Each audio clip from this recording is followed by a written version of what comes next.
Hi everyone, welcome to the class.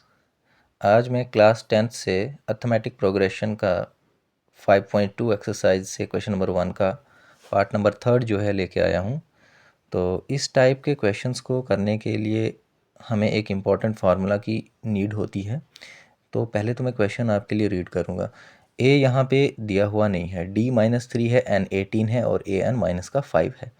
तो इस type के क्वेश्चंस को सॉल्व करने के लिए हमारे पास फार्मूला जो है वो AN is equal to A plus N-1 और D means common difference, N number of term और A हमारे पास फर्स्ट टर्म होती है और AN जो है nth टर्म होती है।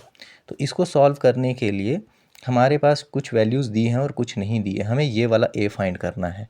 तो जो वैल्यूज़ दी हैं पहले उनको हम फिल करते हैं। तो AN हमारे पास -5 दिया हुआ है। A हमारे पास नहीं है तो एज इट इज़ लिख देंगे। N हमारे पास 18 है, -1 फार्मूले का रहेगा और D मेरे पास -3 है। यहाँ पे A प्लस ये 17 हो जाएगा और -3, इसको भी ब्रैकेट में लिख देता हूँ। -5 जो है ये एज इट इज़ रहेगा। अब यहाँ पे हमें इसको फर्दर सॉल्व करना है। 17 इंटू 3 करेंगे। अब 17 प्लस का है और 3 जो है माइनस का है। प्लस माइनस माइनस होता है। 17 3 ज़ा 51। लेकिन क्या हो जाएगा माइनस का, यहाँ पे थोड़ा ध्यान रखना है। A -51 हो जाएगा। क्यों? क्योंकि यहाँ पे 17 जो है ये प्लस का है और 3 माइनस का है, तो प्लस माइनस माइनस होता है। तो इसके लिए अब हमारे पास ये वाला 51 अगर माइनस का है तो इसको मैं यहाँ पे शिफ्ट कर देता हूँ। इस इक्वल टू के इस साइड भेज देंगे तो ये हमारे पास प्लस का 51 हो जाएगा और माइनस का 5 ऐसे ही रहेगा। इज़ इक्वल टू यहाँ पे हमारे पास क्या बचेगा? A बचेगा। इट मीन्स कि अगर 51 से हम 5 माइनस करेंगे तो हमारे पास क्या आता है? 46। 46 is equal to A। It means कि हमारे पास जो A की वैल्यू है वो 46 निकल के आ गई। तो इसका जो नेक्स्ट पार्ट है वो भी यहाँ पे सॉल्व करेंगे। तो A की वैल्यू यहाँ पे दी है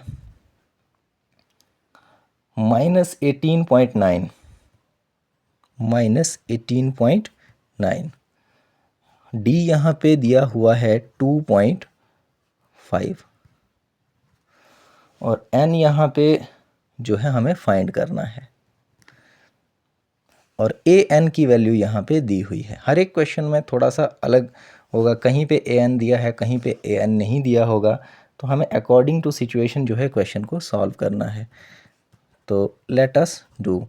यहाँ पे भी हम फार्मूला को यूज़ करेंगे। AN is equal to A plus N-1 और D। तो AN मेरे पास यहाँ पे दिया हुआ है, इसको लिख देंगे। A हमारे पास क्या है? A की वैल्यू माइनस का 18.9। अब N हमारे पास क्या है? N हमारे पास नहीं दिया है तो ये एज इट इज़ लिखना पड़ेगा। D हमारे पास क्या दिया है? 2.5 दिया है। तो यहाँ पे माइनस का 18.9 जो है मैं इसको इधर भेज देता हूँ। इक्वल टू के इस साइड आएगा तो ये हमारे पास प्लस का हो जाएगा। 18.9 प्लस का हो गया। ठीक है। अब उसके बाद जब हमने इसको इधर शिफ्ट किया तो बाकी एज इट इज़ जो है N-1 और 2.5 जो है ये ऐसे ही रहेगा। अब थोड़ा सा यहाँ पे जो है क्वेश्चन को समझने की ज़रूरत है कि हमें इसको आगे कैसे करना है। तो इन दोनों को अगर हम प्लस करेंगे तो हमारे पास क्या आता है? इन दोनों को प्लस करने के बाद आता है हमारे पास 22.5। 22.5। अब ये वाली सिचुएशन जो है यहाँ पे इस n के साथ में इसको भी मल्टीप्लाई करूँगा और ये -1 के साथ भी इसको मल्टीप्लाई करूँगा। तो अगर हम इसको कर रहे हैं n के साथ n इंटू 2.5 करेंगे तो ये आ जाएगा 2.5n। ठीक है। बीच में अगर माइनस है तो -1 इंटू 2.5 करेंगे तो 2.5 ही आएगा। उसके बाद हमारे पास ये माइनस का 2.5 जो है ये इस साइड में शिफ्ट कर दूंगा, इक्वल टू के इस साइड आएगा तो प्लस हो जाएगा, यानी कि 22.5 प्लस 2.5 इधर रह जाएगा हमारे पास 2.5n, ये हो जाएगा मेरे पास 25 और ये हो जाएगा 2.5 ही रहेगा ये n। अब यहाँ पे मुझे n फाइंड करना है तो 2.5 इसके डिवाइड में चला जाएगा। इसको मैं फर्दर यहाँ पे सॉल्व करूँगा इस साइड, तो 25 इक्वल टू लगाना भूल गया हूँ,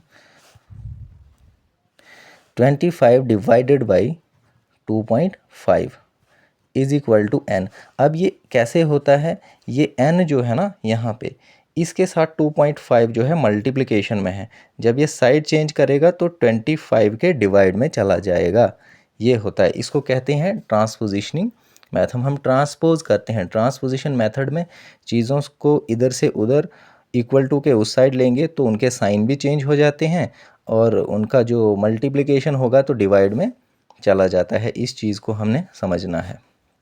अब मैं इसको अगर फर्दर कट करूँगा डायरेक्टली तो ये 10 से जाएगा, तो हमारे पास 10 इज इक्वल टू n आ गया। इट मीन्स कि n की वैल्यू जो है 10 आ गई। अगर इस चीज़ को मैं थोड़ा सा अगर एक्सप्लेन करके समझाऊँ तो ये जो है ना 25 अपान 2.5, देखो डेसिमल को हटाने के लिए मैं ऊपर 10 लगा रहा हूँ, इसका क्या हो जाएगा, इसका बन जाएगा 250 अपान यहाँ पे अगर डेसिमल हट जाएगा और ऊपर 10 लगेगा तो 25 वन ज़ा 25, इधर 1 लगेगा और 0 इसके साथ है तो भी 10 आता है। तो दो तरीक़ों से हमने इसका आंसर जो है निकाला है।